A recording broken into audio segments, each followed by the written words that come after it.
Hi. Hi, Adam. Oh, happy birthday. Thank you very much. Thank you. First of all, I don't know if anybody's pointed out that you're misspelling your name.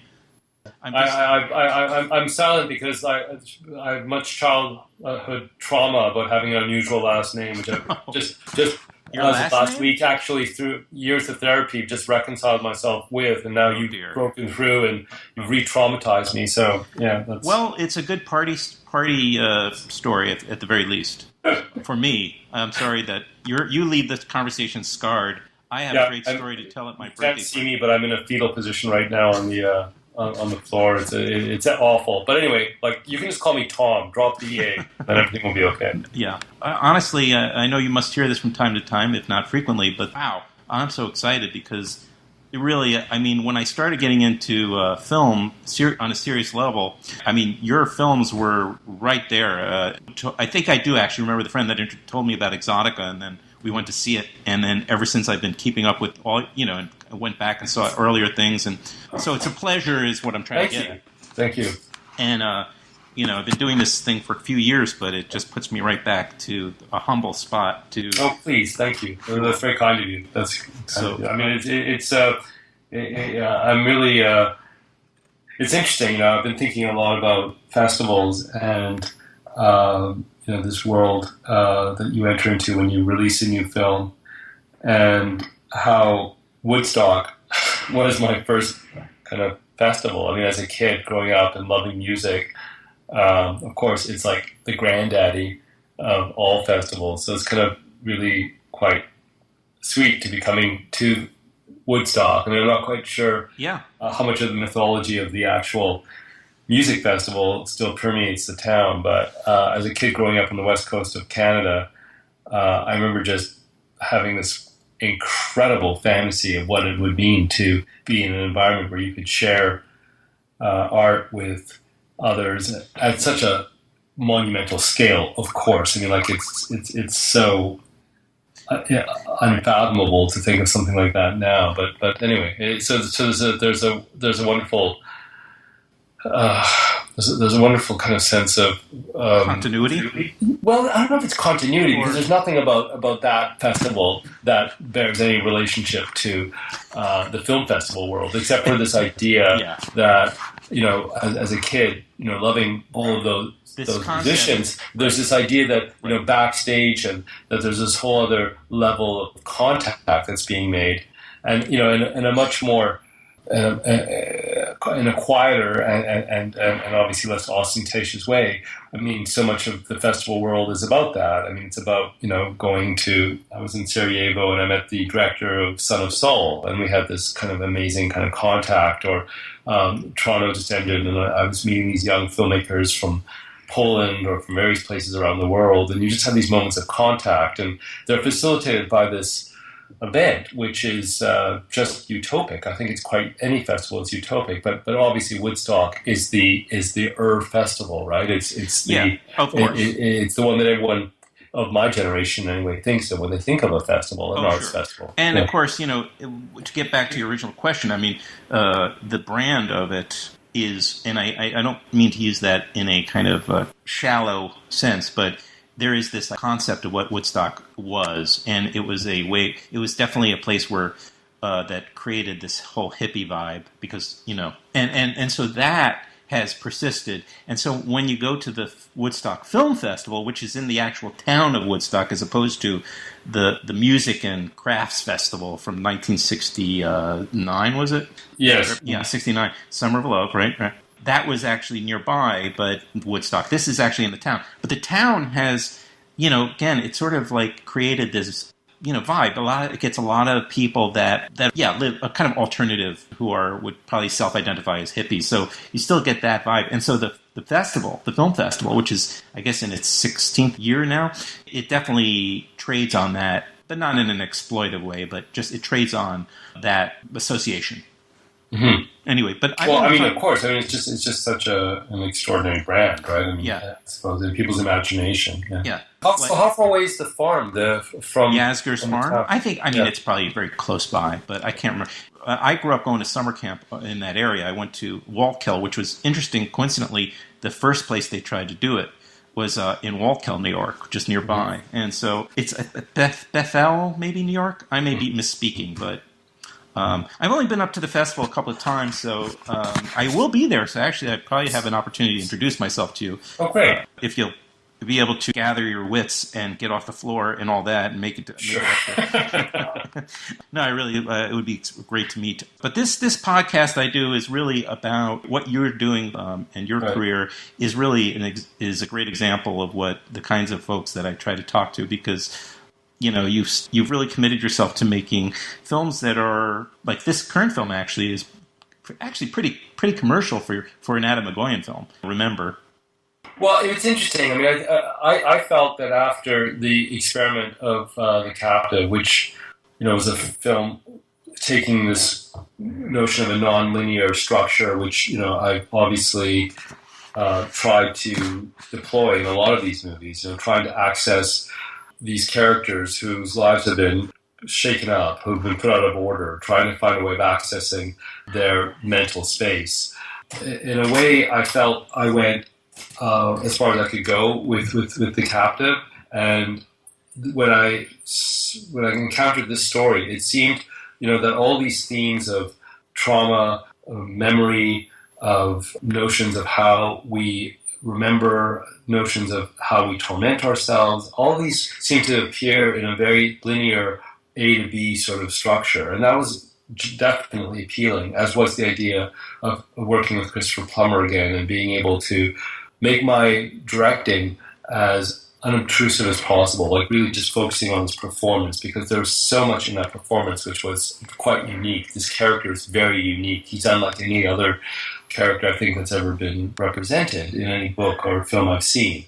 And again, don't want to give that away, but it becomes really clear when you see the film that this is just a very unusual study, because you think you're dealing with the question of dementia, but in fact what this character is actually suffering from is this very unusual trauma, and it's a trauma that has not been explored in any way. Again, I don't want to give it away, but but you're right that it is quite unusual, and it actually harkens back to maybe some of my very early features, films like Next of Kin, which were also more linear in structure, following a single character through a journey that they were having. And then in a way, something that I just sort of realized as you were speaking is that not only is Christopher Plummer, his character, Zeph? Yes, Zeph. Not only is he going through this psychological circumstance, let's say, but you're kind of doing that with the audience, because we too are under a certain perception of what's going on. Yeah, I mean, and the things that we're thinking about as we're watching the film are quite specific to things that we can relate to our lives. This notion of, the terror of losing memory is something that obviously has been explored in films recently, and we think we're in that trope. We think that that's what we're dealing with as this person is negotiating with this mission that he's been put on. But then that sense of familiarity, if you will, or kind of narrative familiarity is completely turned on its face. And we are in this new world. It's kind of a world that's kind of quite shocking, but it then asks the bigger question, what is it that can be forgotten, and how far are we prepared to go in understanding the corrosive effects of trauma? And this is, again, not wanting to give it away, and this is a film I'm really looking forward to talk about after people have seen it, because there's a great conversation to have, and unfortunately we can't have it before people have seen the film. But it's really about what are we prepared to excuse because of the nature of how trauma can suppress experience. Like ultimately, there's this move toward from elective memory to suppressed and repressed memory, and over time that becomes it can annihilate certain types of experience, and this is what we're seeing with this character. And again, I'll have that conversation after the screening in Woodstock, because I can't have it now without giving away the story itself.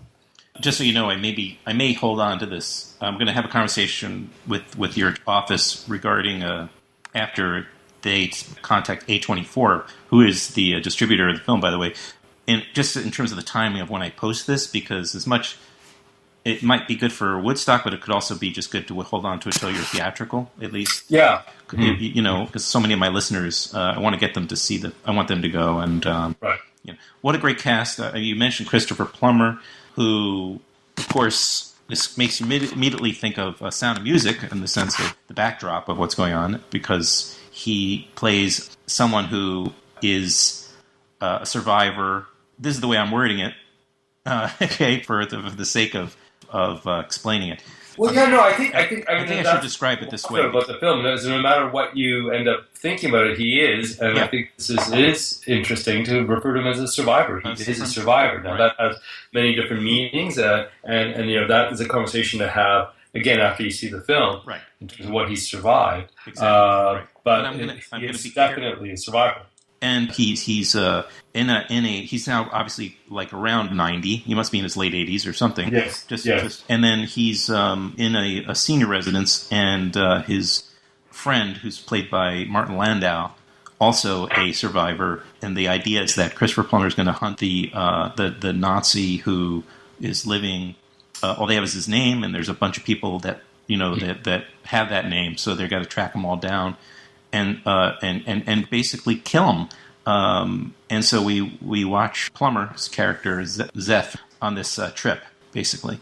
And along the way, you also have like the great Bruno Ganz it's just a great it must have been very satisfying working with all these Yeah, I mean, I think one of the most exciting moments for me was going to Munich and meeting Bruno Ganz, and you have these moments, sometimes in one's career where you are genuinely in awe. I mean, of meeting an actor who has created these performances in films that you love and which inspired you to become a filmmaker.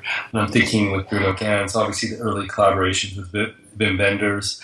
I'm thinking about his work in theater, because I'm a huge, fan of theater as well, and so I knew about these legendary productions he'd done in Germany, and one of the reasons we got along so well when we met was just because of my familiarity with his body of work, not just in film but also the plays he had done.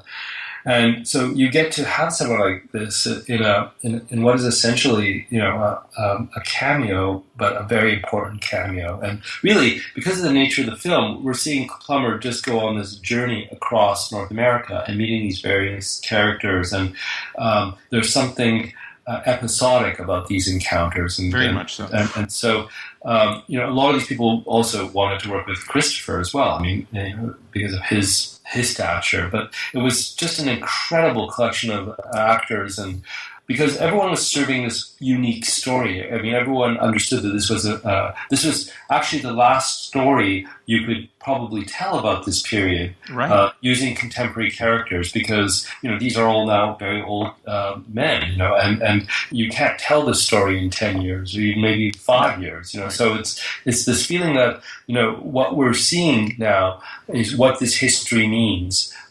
as these. At the end of these lives, these are the lives of the last, years of these survivors, and so, it's very important. And I think what people found very shocking was how raw this history still felt. That there's this cliche that over time, the issues around the race hatred, the violence, the extraordinary atrocity of the Holocaust is something that's been diminished. But what we're seeing is that it's still so raw in these characters, and what they're living with and what they're actually negotiating is still such an open wound for them, and that time has not actually been able to heal this in any sort of particular way. That's a very provocative point that the story takes, and the audience is really witness to that in a very unexpected and I think troubling way, but a provocative way at the end of the film, when we understand the full nature of what's been exposed.